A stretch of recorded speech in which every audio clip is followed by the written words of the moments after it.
On Wednesday, October 1st, Clarkson High School's AP Environmental Science class went on a field trip to a sub-watershed, which is connected to Clinton River Watershed.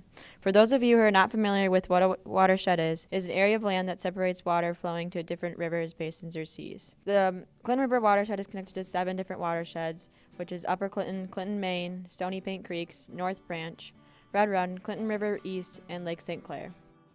I'm David Poswatz, and we're studying benthic macroinvertebrates, which are these very tiny little organisms in the sediment and sand at the bottom of rivers, lakes, etc.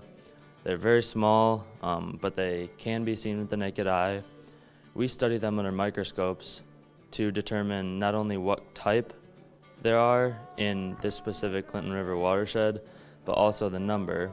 And we do this because different macroinvertebrates can survive under different conditions, such as pH, temperature, and there's a range for these certain temperatures and certain benthic macroinvertebrates. So if we have a wide range of benthic macroinvertebrates in our river, that means our river is healthy because it can sustain a lot of life. One of the chemicals we tested for when doing water testing was dissolved oxygen percentage. The reason we test for this is because aquatic animals need oxygen to live, and this is one of the most important chemical tests.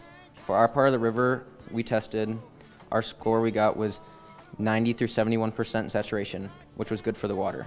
We sent a sample of fecal coliform bacteria to the United Water Treatment Plant in Pontiac. They sent us back the results, which was only 7 colonies per 100 milliliters of water, which was overall good for the water. Okay, so I probably think the coolest part of the day was looking at the macroinvertebrates in the microscope, seeing them up close and getting to kind of test which ones they were, so that was probably the most fun.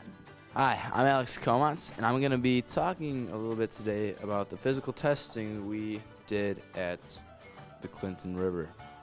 The average stream width was about 188.7 feet, and obviously that's a pretty wide stream that we're dealing with.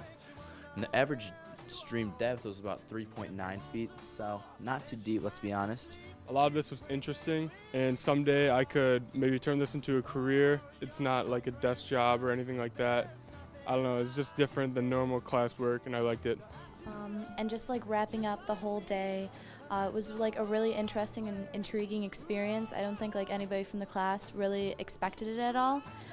Probably one of the more fun stations was like the macroinvertebrates, and I think as a class we all just really enjoyed our time. It was really nice to get away from the classroom environment and get outside, experience wildlife.